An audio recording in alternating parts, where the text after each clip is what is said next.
Boker Or, Beshem Hashem, Naaseh, Venatzliach, Bezrat Hashem, pour la réfoua shlema de tous nos blessés, de tous nos psuim, Bezrat Hashem, de la Chatoufim, Shakadosh Baruch Hu Yig'al et Israël. Amen. Question qui m'a été posée, a-t-on le droit, par rapport à des épreuves et des situations compliquées, où on se sent sorcelé, ou peut-être la inara, et qu'on ne voit pas de solution, par rapport à tout ça, a-t-on le droit d'aller chez des marabouts, toutes sortes de personnes qui font des incantations, qui appellent les morts, qui font de la abracadabra, de la sorcellerie? Atchouva ibadai chez Assour Be'echlet. C'est strictement interdit. D'abord, il faut savoir une chose, c'est que 99% c'est des arnaques pures, et qu'au lieu de chercher à essayer de sortir les gens de leurs problèmes, qui montrent d'abord eux-mêmes comment ils sont devenus riches, comment ils ont guéri. Dans le judaïsme on parle d'un Talmid Chacham, lui-même est Chacham. On ne va pas avoir quelqu'un qui te dit comment le devenir si lui-même ne l'est pas.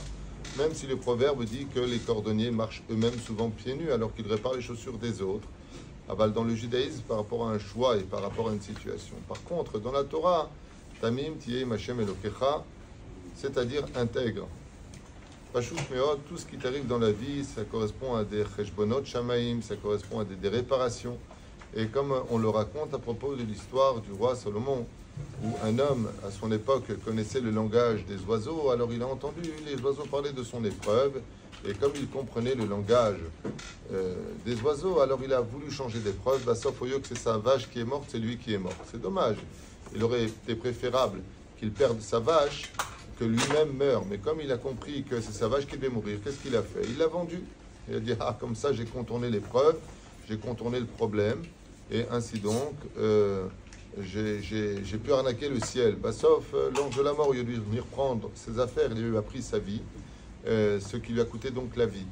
Et la deuxième raison pour laquelle il n'y a aucun intérêt à aller voir ce genre d'individu qui, combien même il y aurait des pseudo-vérités dues aux forces du mal qui lui seraient livrées, c'est tout simplement parce qu'il suffit pour toi de mettre une tzedaka, d'aider une personne, d'embrasser la mezouza, étant donné que notre vie à nous est dépendante des mitzvot, c'est-à-dire que notre goral, notre mazal, va dépendre des actions que l'on fait, eh bien combien même une personne t'aurait dit des vérités sur ton passé et te dirait ton avenir, il te suffit de sortir et de faire une seule mitzvah pour falsifier toute la réalité de ce qui a été dit, car chaque mitzvah est un mérite qui joue et influence sur le mazal de chacun d'entre nous. Et la reine, kol advarim haele vadai betelim.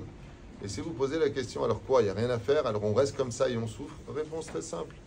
Omer Rabbi Nachman, rien n'est plus fort que la prière. Titpalel le Baro Olam, étudie plus la Torah. Souvent, on est bloqué dans ce que nous faisons.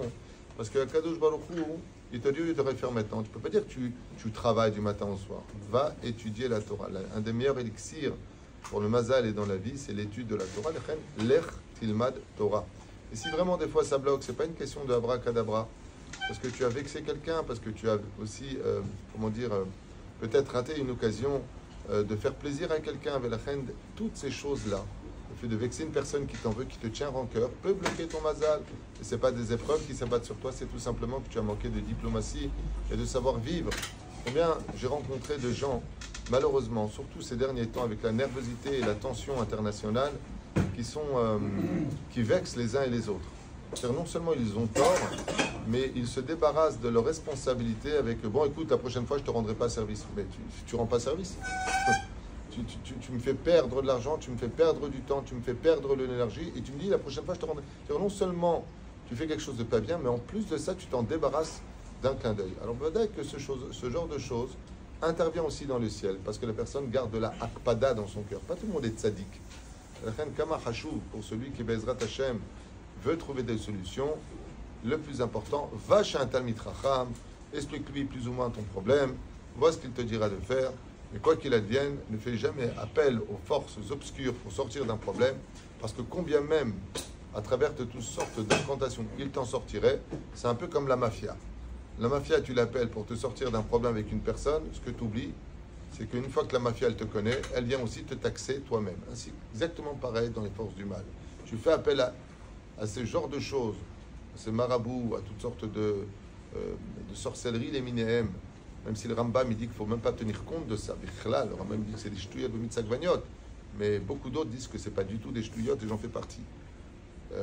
Dommage que ce n'est pas des ch'touillottes et que ça peut vraiment bloquer et faire des choses. Seulement, Tamim, Tiyeh, Meshem Elokecha. Par contre, Al-Pi Halacha, est-ce que j'ai le droit d'ouvrir le livre des Teilim ou un Midrash pour regarder à l'intérieur si oui ou non je dois aller dans telle et telle situation, ouvrir telle et telle chose?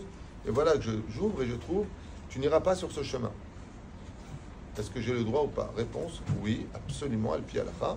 Si j'ouvre un livre de Torah et que je pose une question, comme le Igrot Kodesh par exemple, entre autres, mais avant le Igrot Kodesh, on ouvrait les livres des Teilim, on ouvrait le Zohar, on ouvrait le Midrash Tanchuma, le Midrash Rabbah. Et donc on regardait en haut de la page à gauche et la première chose que l'on lisait était pour nous une demande au Créateur du monde. Ce n'est pas interdit, comme par exemple de faire courte paille. Donc j'y vais, je fais la faire, je ne vais pas la faire. Maître du monde, réponds-moi par ce biais-là.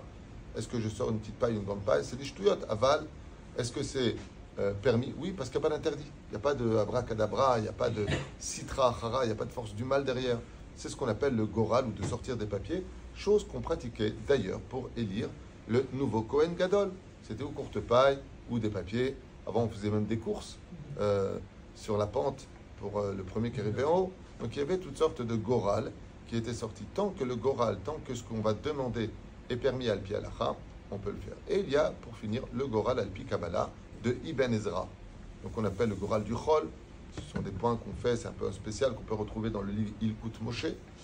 Et qui eux, par contre, aussi pareil, vont te faire des comptes qui peuvent être assez précis et conséquents sur le pourquoi de tes problèmes et comment t'en sortir et qu'est-ce qui se passe.